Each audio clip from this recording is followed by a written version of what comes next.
Bonjour chers amis, nous nous retrouvons encore aujourd'hui pour parler de la structure politique de notre pays au moment où nous sommes en train de réfléchir au 25 octobre, à l'élection du 25 octobre. Nous nous posons la question, qui sera le futur président de la Côte d'Ivoire? Je vous ai dit la dernière fois que nous avons importé le régime de la France, qui est la Cinquième République. Et nous voyons que ce régime-là n'est pas avec notre pays, n'arrive pas à s'adapter à notre pays. Parce que nous avons traversé d'abord beaucoup de difficultés, d'abord avec un coup d'État, ensuite une rébellion, enfin une guerre. Tout cela parce que on voulait voter un président. Pourquoi il y a tous ces problèmes-là?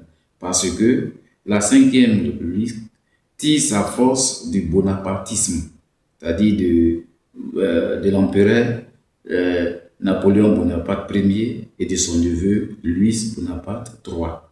Ces deux empereurs-là ont réuni toute la puissance de la France en leurs mains, en centralisant le pouvoir. Ce qui fait qu'ils étaient des maîtres absolus de la France.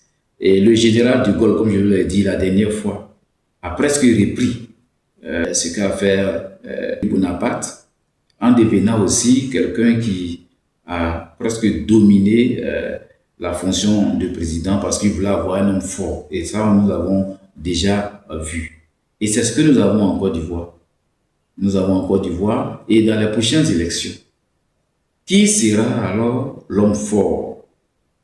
Nous avons des soucis dans les associations politiques qu'on appelle les partis politiques. Aujourd'hui, on parle de plan B et on n'arrive pas à avoir un plan B. Et même dans les années antérieures, il était difficile d'avoir un plan B dans un parti politique. Pourquoi? Parce que celui qui est le chef de parti règne comme un roi dans un parti politique. Il règne sans faille.